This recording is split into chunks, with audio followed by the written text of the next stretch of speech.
নমস্কাৰ এতিয়া বাতৰিলৈ আপোনাক স্বাগতম ষ্টুডিঅ'ত মই প্ৰাঞ্চল আজি মোদী মন্ত্ৰীসভাৰ সম্প্ৰসাৰণ হ'ব সন্ধিয়া 6 বজাত হ'ব নতুন মন্ত্ৰীৰ শপত গ্ৰহণ প্ৰধানমন্ত্ৰী মোদীৰ বাসগৃহত সৰ্বানন্দ সোণোৱাল গৈ উপস্থিত হৈছে প্ৰধানমন্ত্ৰীৰ বাসগৃহত উপস্থিত হৈছে অমিত শাহ সম্প্ৰসাৰণৰ পূৰ্বে সম্ভাৱ্য মন্ত্ৰীৰ সৈতে বৈঠকত বহিছে নৰেন্দ্ৰ মোদীয়ে মন্ত্ৰীসভাত অন্তৰ্ভুক্ত হ'ব সৰ্বানন্দ সোণোৱাল ভূপেন্দ্ৰ যাদৱ অনুৰাগ ঠাকুৰ মীনাক্ষী লেখী অনুপ্ৰিয়া পেটেল অজয় ভাট শোভা কাৰান্ধজলি सुनीता दुग्गा प्रीतम मुंडे शांतनु ठाकुर कपिल पाटिल पशुपतिनाथ परस्त आरसीपी सिंह जी कृष्णा रेड्डी परसोत्तम रूपाला अश्विनी वैष्णवरो नाम अंतर्भुक्त হ'ব কমেও 20 জন নতুন মন্ত্ৰী আজি ৰাষ্ট্ৰপতি ভৱনত অনুষ্ঠিত হ'ব এই শপত গ্ৰহণ শপত বাক্য পাঠ কৰাব ৰাষ্ট্ৰপতি ৰামনাথ কোবিন্দে 2019 চনৰ পাছত এয়া হ'ল প্ৰথমটো সম্প্ৰসাৰণ মন্ত্ৰীসভাৰ দেশৰ প্ৰধানমন্ত্ৰী নৰেন্দ্ৰ মোদীৰ আৰু এয়া বৃহৎ সম্প্ৰসাৰণ বুলি ইতিমধ্যে পৰিগণিত হৈছে যেহেতু 2024 চনৰ লোকসভা নিৰ্বাচন আছে সমান্তৰালভাৱে আন কেইবাখন ৰাজ্যৰ বিধানসভা নিৰ্বাচন সন্মুখত আৰু সকলোকে লক্ষ্য কৰি এই সম্প্ৰসাৰণৰ সিদ্ধান্ত গ্ৰহণ কৰা হৈছে বহু যুৱ সাংসদক মন্ত্ৰিত্ব প্ৰদান কৰা হ'ব আজিৰ এই সম্প্ৰসাৰণত সন্ধিয়া 6 বজাত ইতিমধ্যে নিশ্চিত হৈছে শপত গ্ৰহণ হ'ব ৰাষ্ট্ৰপতি ভৱনত দেশৰ ৰাষ্ট্ৰপতি ৰামনাথ কোবিন্দে পাঠ কৰাব শপত বাক্য নতুন মন্ত্ৰীসকলক এই নতুন মন্ত্ৰীসভা আসনত বা এই মন্ত্ৰীসকলৰ ভিতৰত সৰ্বানন্দ সোণোৱালো আছে কিন্তু কি দপ্তৰ বিতৰণ কৰা হয় সেয়া এতিয়াও স্পষ্ট হোৱা নাই আনুষ্ঠানিক ঘোষণা কৰা হোৱা নাই কিন্তু কেন্দ্ৰীয় মন্ত্ৰীসভাত সৰ্বানন্দ সোণোৱাল আকৌ এবাৰ সোমাই পৰিল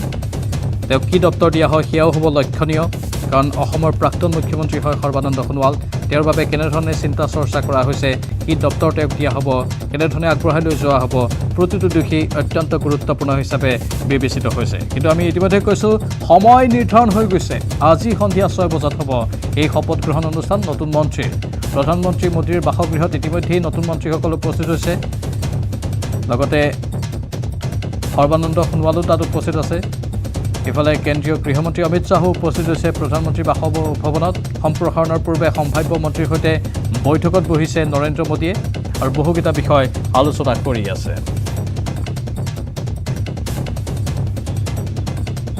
আমাৰ এছ'চিয়েট এডিটৰ পাৰ্থজ্যোতি বৰা আছে ফোন লাইনত পাৰ্থজ্যোতি বৰা এই মুহূৰ্তৰ আৰু কি আপডেট আছে যেহেতু প্ৰধানমন্ত্ৰীৰ বাসগৃহত নতুন মন্ত্ৰীসকল গৈ উপস্থিত হৈছে যিসকলে আজি শপত গ্ৰহণ কৰিব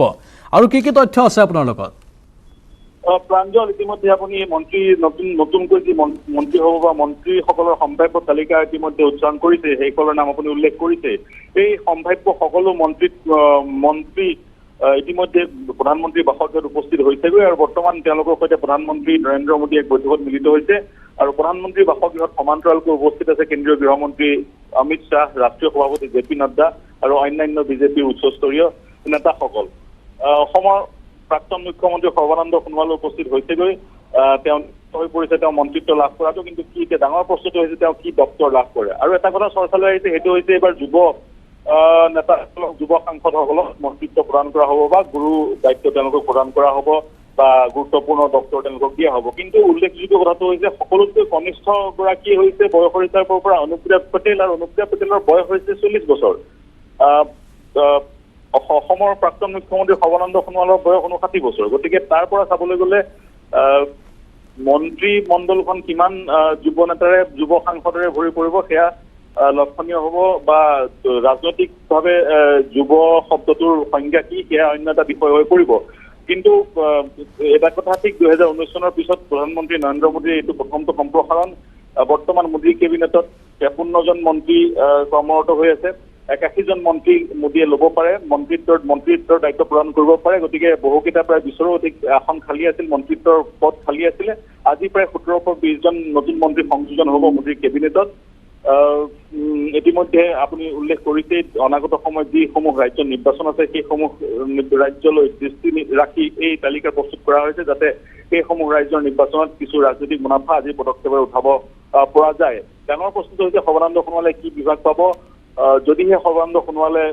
কেবিনেট মন্ত্ৰীৰ দায়িত্ব লাভ কৰে তেতিয়া প্ৰায় 7-8 বছৰৰ পিছত অসমৰ পৰা এজন সাংসদ কেবিনেট মন্ত্ৰী হ'ব পূৰ্বতে বিজয় কৃষ্ণ সন্দিকৈ কেবিনেট মন্ত্ৰী হৈ আছিলে তাৰ পূৰ্বে বীৰেন বৈশ্য তাৰ পূৰ্বে সন্তোষ মোহন দেৱ বা দীনেশ গোস্বামী বা দেৱকান্ত বৰুৱাই কেবিনেট মন্ত্ৰী দায়িত্ব পালন কৰিছিল সচৰাচৰ অসমৰ পৰা বা উত্তৰ পূৰ্বাঞ্চলৰ পৰা ৰাজ্যিক মন্ত্ৰীয়ে দায়িত্ব অৰ্পণ কৰা হয়। অসমৰ প্ৰাক্তন মুখ্যমন্ত্ৰী সৰ্বানন্দ সোণোৱালো 2016 চনৰ পূৰ্বে ৰাজ্যিক মন্ত্ৰী আছিল স্বতন্ত্ৰ দায়িত্ব, গতিকে এইবাৰ তেওঁ স্বতন্ত্ৰ দায়িত্ব ৰাজ্যিক মন্ত্ৰীটো হ'বই, কিন্তু অসমবাসীয়ে আশা কৰিছে তেওঁ কেবিনেট পৰ্যায়ে পাওক আৰু বহু বছৰৰ পিছত প্ৰায় 7-8 বছৰৰ পিছত অসমৰ পৰা এজন প্ৰতিনিধি কেবিনেট মন্ত্ৰী হওক আৰু তাৰ সমান্তৰালকৈ মণিপুৰৰ এজন সাংসদে এইবাৰ মোদীৰ মন্ত্ৰীসভাত অন্তৰ্ভুক্ত হ'বলৈ গৈ আছে। প্ৰাঞ্জল। হয় পাৰ্থ, এইখিনি আমি শেহতীয়া আপডেট বাৰু গম পাইছোঁ আৰু যিহেতু কেন্দ্ৰীয় গৃহমন্ত্ৰী অমিত শ্বাহো গৈ উপস্থিত হৈছে আৰু সময়টো ইতিমধ্যে নিশ্চিত হ'ল, সন্ধিয়া 6 বজাৰ লগে লগে ৰাষ্ট্ৰপতি ভৱনত শপত বাক্য পাঠ কৰিব, সেইটো আনুষ্ঠানিকভাৱে ঘোষণা হৈ গৈছে। পাৰ্থ, প্ৰাঞ্জল, সন্ধিয়া 6 বজাত ৰাষ্ট্ৰপতি ভৱনত শপত গ্ৰহণ অনুষ্ঠান অনুষ্ঠিত হ'ব। ৰাষ্ট্ৰপতি ভৱনৰ মিডিয়া বিভাগৰ পৰা এতিয়াও সেই পত্ৰখন আমাৰ হাতত আহি পোৱা নাই, কিন্তু নিশ্চিত আজি 6 বজাত শপত গ্ৰহণ অনুষ্ঠান অনুষ্ঠিত হ'ব আৰু সম্পূৰ্ণ কোভিড প্ৰট'কল মেইনটেইন কৰি এই শপত গ্ৰহণ অনুষ্ঠান অনুষ্ঠিত হ'ব। কাৰণ যিসকলে শপত ল'ব তেওঁলোকতকৈ অতিৰিক্ত 50জন অতিথিকহে অনুমতি প্ৰদান কৰা হৈছে আজি অনুষ্ঠানত উপস্থিত থাকিবলৈ। আজি সন্ধিয়া বেলিকে অসমৰ মুখ্যমন্ত্ৰী হিমন্ত বিশ্ব শৰ্মা দিল্লীলৈ অহাৰ কথা, কিন্তু এতিয়া আমি নিশ্চিত হ'ব পৰা নাই তেওঁ শপত গ্ৰহণ অনুষ্ঠান অনুষ্ঠিত হ'ব নে থাকিব নে নাথাকে। কিন্তু স্বাভাৱিকতে শপত গ্ৰহণৰ পিছত তেওঁ শুভেচ্ছা জনাবলৈ নিশ্চয় সৰ্বানন্দ সোণোৱালক সাক্ষাৎ কৰিব। গতিকে এই মুহূৰ্তত নিশ্চিত আজি সন্ধিয়া 6 বজাত ৰাষ্ট্ৰপতি ভৱনত শপত গ্ৰহণ অনুষ্ঠান অনুষ্ঠিত হ'ব আৰু ভাৰতৰ ৰাষ্ট্ৰপতি ৰামনাথ কোবিন্দে 17 পৰা 20 জন সাংসদক বা নেতাক শপত বাক্য পাঠ কৰোৱাব। তাৰ পিছতে চাগৈ সৰ্বানন্দ সোণোৱাল বা আনসকলে কি বিভাগ পায় সেয়া নিশ্চিত হ'ব। ধন্যবাদ জনাইছোঁ পাৰ্থজ্যোতি বৰা। শপত গ্ৰহণৰ পাছতে আমি নিশ্চিত হ'ব পাৰিম যে অসমৰ প্ৰাক্তন মুখ্যমন্ত্ৰী সৰ্বানন্দ সোণোৱালে কি দপ্তৰ লাভ কৰে বা আন যিসকল নতুন মন্ত্ৰী থাকিব, বেছিভাগেই যিহেতু যুৱ সাংসদ, তেওঁলোকে কি দপ্তৰ লাভ কৰে। অত্যন্ত গুৰুত্বপূৰ্ণ হিচাপে বিবেচিত হৈছে, সকলোৰে দৃষ্টি নিবদ্ধ হৈ আছে এই খবৰটোৰ ওপৰত।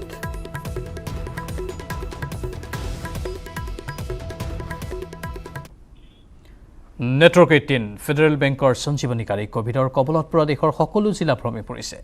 ভেকচিনৰ গুৰুত্বৰ বিষয়ে সজাগতা সৃষ্টিৰ প্ৰয়াসত আহক আমাক সহযোগ কৰক। আমাৰ সঞ্জীৱনী গাড়ীখন আজি ক'ত আছে চাওক। আমাৰ গাড়ীখন আজি ইন্দোৰত আছে, কেলদত আছে, গাৱালি পালাচিয়াত আছে, নাছিকত আছে, বাদেলত আছে, আজাং, গান্তুৰ, গোৰান্তলা, আনকিৰ ডি পেলাম এইসমূহ অঞ্চল ভ্ৰমণ কৰি ফুৰিছে।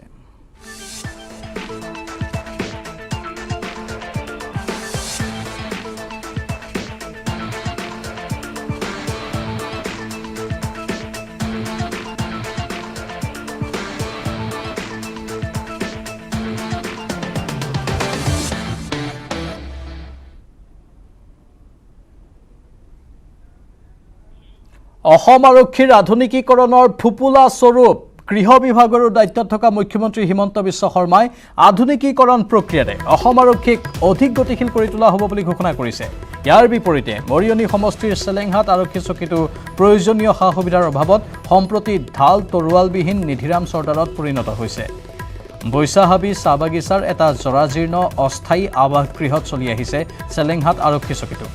মৰিয়নিৰ সীমান্তৱৰ্তী এটা বৃহত্তৰ অঞ্চলৰ লোকৰ নিৰাপত্তাৰ দিশ চোৱাচিতা কৰিব লাগে সীমামূৰীয়া আৰক্ষী চকীটোৱে। কিন্তু অসম আৰক্ষীৰ আধুনিকীকৰণৰ নামত কোটি কোটি টকা আবণ্টন দিয়াৰ সময়তেই চাহ বাগিচাৰ এটা গৰু গোহালি সদৃশ জৰাজীৰ্ণ গৃহতে থাকিয়েই আৰক্ষীৰ লোকসকলে কাম কাজ চলাবলগীয়া হৈছে। কেৱল ইমানেই নহয়, স্পৰ্শকাতৰ অঞ্চলটোৰ প্ৰায় 50,000 লোকৰ নিৰাপত্তাৰ বাবে থকা আৰক্ষী চকীটোত এজন উপ পৰিদৰ্শক সহিতে 4জন কনিষ্টবলে 4ডাল লাঠিকেই ভৰসা কৰি অতি কষ্টৰে দায়িত্ব পালন কৰিব লগা হৈছে। তদুপৰি চকীটোত অদ্যাপি নাই অপৰাধী ৰাখিবৰ বাবে লক আপ আৰ্মছ ডিপো।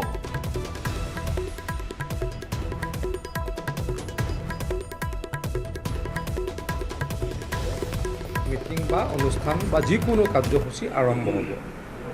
আৰু শেষ হ'ব ৰাষ্ট্ৰীয় সংগীতৰে, জনগণ মন অধিনায়ক ৰাষ্ট্ৰীয় সংগীতৰে শেষ হ'ব। অহাকালিৰ পৰাই কাৰ্যকৰী হোৱাকৈ কেবিনেটে সিদ্ধান্ত লৈছে যে এতিয়াৰ পৰা চৰকাৰী অনুষ্ঠানত আমাৰ এটা কণ্ট্ৰভাৰ্চি দেখা যায় যে হাতে বোৱা গামোচা আৰু মেচিনেৰে বনোৱা গামোচা আৰু মেচিনেৰে গামোচা বনোৱা বাহিৰৰ পৰা নোহোৱা বুলি সাধাৰণতে এটা বিতৰ্ক হয়। গতিকে মাননীয় মুখ্যমন্ত্ৰী ডাঙৰীয়াই কেবিনেটত আজি এটা প্ৰস্তাৱ দিলে যে এতিয়াৰে পৰা অসম চৰকাৰৰ যিমান মিটিং হ'ব বা যিমান অনুষ্ঠান হ'ব তাত আমাৰ বোৱনীৰ হাতে বোৱা গামোচাৰে গামোচা ব্যৱহাৰ কৰা হ'ব। আকৌ কৈছোঁ হাতে বোৱা গামোচাহে আমাৰ চৰকাৰী অনুষ্ঠানত বা সভা সমিতিত ব্যৱহাৰ কৰা হ'ব। আজি আৰু এটা কেবিনেটত সিদ্ধান্ত লোৱা হৈছে, চৰকাৰী অনুষ্ঠানত আমি সাধাৰণতে চাহ খাওঁ, চাহৰ লগত নিশ্চয়কৈ আমি স্নেক্স খাওঁ বা কেতিয়াবা খাদ্য যিকোনো খাদ্য খাওঁ। এতিয়াৰ পৰা চৰকাৰী অনুষ্ঠানত আমি আমাৰ যি ট্ৰেডিশ্যনেল ফুড, পিঠা লাড়ু বা ট্ৰেডিশ্যনেল ফুড আমি খাম। এটা কথা আমি সকলোকে ক'ব খোজোঁ, এই কথাখিনি কিয় কৰিছোঁ আমি, যাতে আমি সাধাৰণতে লাড়ু পিঠা কোনে বনায় বা আমাৰ গামোচা কোনে বয়, ছেল্ফ হেল্প গ্ৰুপসমূহে কৰে। এই দুটা সিদ্ধান্তৰ উদ্দেশ্য হ'ল আমাৰ মহিলা ছেল্ফ হেল্প গ্ৰুপৰ ব্যৱসায় বৃদ্ধি কৰা আৰু যাতে তেওঁলোকৰ যি উৎপাদিত সামগ্ৰী সেয়া যাতে বিক্ৰী হয়, তাৰ কাৰণেহে এই ব্যৱস্থা হাতত লোৱা হৈছে। আৰু এটা সিদ্ধান্ত আজি কেবিনেটে লৈছে যে আমাৰ দেশভক্ত তৰুণৰাম ফুকন ডাঙৰীয়াৰ ডেথ এনিভাৰ্চাৰী, মানে মৃত্যু তিথি 28 জুলাই তাৰিখে মৃত্যু দিৱস। সেই দিনটোত আমি দেশভক্তি দিৱস হিচাপে অসমত উদযাপন কৰিম। দেশভক্তিৰ কথাটো আমি সকলোৱে জানো, আমি কাকো এই বিষয়ে বিস্তৃতভাৱে বৰ্ণনা কৰিব নালাগে। আমি দেশখনক সকলোৱে ভাল পাওঁ, সকলোৱে দেশখনৰ প্ৰতি দায়িত্ববোধ আমাৰ আছে। গতিকে এই দিনটোত দেশভক্ত তৰুণৰাম ফুকনৰ মৃত্যু তিথি 28 জুলাইত আমাৰ DIPR ডিপাৰ্টমেণ্টে বা INPR ডিপাৰ্টমেণ্টে ডিষ্ট্ৰিক্টে আৰু ৰাজ্যিক ভিত্তিত এই কাৰ্যসূচী হাতত ল'ব। বৰ্ণাঢ্য কাৰ্যসূচী, কি কাৰ্যসূচী হ'ব ডেফিনেটলি আমি তাৰ মডেলিটিজ তৈয়াৰ কৰিম, আপোনালোকৰ পৰাও ডেফিনেটলি এডভাইচ বিচাৰিম। কিন্তু আজি কেবিনেটে সিদ্ধান্ত লৈছে 28 জুলাই তাৰিখে দেশভক্ত তৰুণৰাম ফুকনৰ মৃত্যু বাৰ্ষিকীৰ দিনা আমি দেশভক্তি দিৱস হিচাপে আমি আমাৰ অসমত পালন কৰিম। আৰু এটা গোপীনাথ বৰদলৈ ডাঙৰীয়াৰ, আমাৰ প্ৰয়াত আমাৰ অসমৰ প্ৰথম প্ৰধানমন্ত্ৰী বা মুখ্যমন্ত্ৰী, এতিয়া প্ৰধানমন্ত্ৰী আজিৰ মুখ্যমন্ত্ৰী কওঁ, গোপীনাথ বৰদলৈ ডাঙৰীয়াৰ মৃত্যুৰ তিথি হৈছে 5 আগষ্ট। সেইদিনাখন আমি কৰ্মচাৰী দিৱস হিচাপে পালন কৰিম। গোটেই অসমত আমি কৰ্মচাৰী দিৱস পালন কৰিম। আৰু এই কৰ্মচাৰী দিৱসত আমি 5জন শ্ৰেষ্ঠ কৰ্মচাৰী, যিখিনি গেজেটেড অফিচাৰ নহয়, যিখিনি কৰ্মচাৰী পৰিষদৰ আণ্ডাৰত থাকে, যিখিনি শিক্ষক নহয়, মানে শিক্ষক দিৱসত শিক্ষকসকলক বেলেগকৈ যিহেতু পুৰস্কাৰ দিয়া হয়, যিখিনি কৰ্মচাৰী, যিসকল কৰ্মচাৰী পৰিষদৰ আণ্ডাৰত থাকে কিন্তু শিক্ষক তাৰ পৰা এক্সক্লুডেড হৈ থাকিব, তেওঁলোকৰ ডিষ্ট্ৰিক্টত 5জনকৈ শ্ৰেষ্ঠ কৰ্মচাৰীক আমি চিলেক্ট কৰিম প্ৰতি জিলাত, আৰু তেখেতলোকক পুৰস্কৃত কৰিম। আৰু ৰাজ্যিক ভিত্তিত আমি 10জন কৰ্মচাৰীক চিলেক্ট কৰিম, তেওঁলোকক পুৰস্কৃত কৰাৰ ব্যৱস্থা কৰিম। এইটো কম্পিটিশ্যন যাতে হয়, ভাল কাম কৰিলে সন্মান পাব লাগে বা তেওঁলোকৰ কি আমাৰ শিক্ষকসকলে শিক্ষক পুৰস্কাৰ পাওঁতে যি ইনক্ৰিমেণ্ট বা যেনেকুৱা ব্যৱস্থা হয় তেনেকুৱা এই কামসমূহ বা এই কথা বতৰাসমূহ এই বতৰাৰ লগত সংযুক্ত হৈ থাকিব। আৰু এটা সিদ্ধান্ত আজি কেবিনেটে লৈছে, আমাৰ যিকেইখন জিলাত আমি টোটেল শিক্ষক দিৱসৰ যিসকল জিলাত টোটেল কণ্টেইনমেণ্ট জোন ঘোষণা হৈ আছে, মৰিগাঁও, গোৱালপাৰা, বিশ্বনাথ চাৰিআলি, যোৰহাট, গোলাঘাট, এই ডিষ্ট্ৰিক্টকেইখনত অহাকালিৰ পৰা গাৰ্জেন মিনিষ্টাৰ আৰু গাৰ্জেন ছেক্ৰেটেৰীয়ে 3 দিনৰ কাৰণে যাব। কিন্তু কেশৱ মহন্ত ডাঙৰীয়া গোলাঘাট আৰু মৰিগাঁও 2খন জিলাৰে গাৰ্জেন মিনিষ্টাৰ, যিহেতু তেখেতে গোটেই অসমৰ ক'ভিড পৰিৱেশ চাই থাকিব লগা হৈছে, আজিৰ কেবিনেটে তেখেতৰ ঠাইত জ্যেষ্ঠ মন্ত্ৰী চন্দ্ৰমোহন পাটোৱাৰী ডাঙৰীয়াক এই 2খন ডিষ্ট্ৰিক্ট 3 দিনৰ কাৰণে ভ্ৰমণ কৰিবলৈকে উপদেশ দিছে।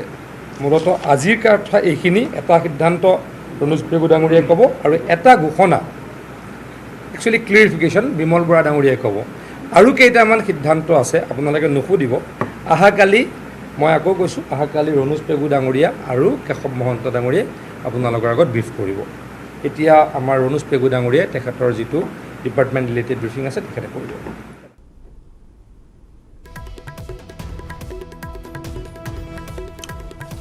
কেবিনেট বৈঠকৰ পাছত এই বৈঠকৰ কথা উল্লেখ কৰিছে কি সিদ্ধান্ত হ'ল সেইখিনি সদৰি কৰা হৈছে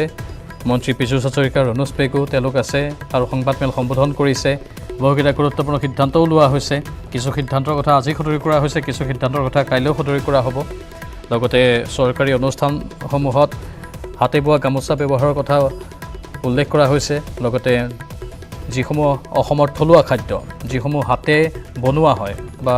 হাতে প্ৰস্তুত কৰা হয় হাতেৰে প্ৰস্তুত কৰা খাদ্যসমূহ বিশেষকৈ চৰকাৰী কাৰ্যসূচীসমূহত ৰখা হ'ব খাদ্য তালিকাৰ ভিতৰত সেইখিনি কথাও সদৰি কৰা হৈছে কেবিনেটত এইসমূহ সিদ্ধান্ত লোৱা হৈছে আৰু গুৰুত্বপূৰ্ণ সিদ্ধান্তসমূহ এনেধৰণেই কেবিনেটৰ পাছত সংবাদমেল সম্বোধন কৰি মন্ত্ৰীসকলে উল্লেখ কৰে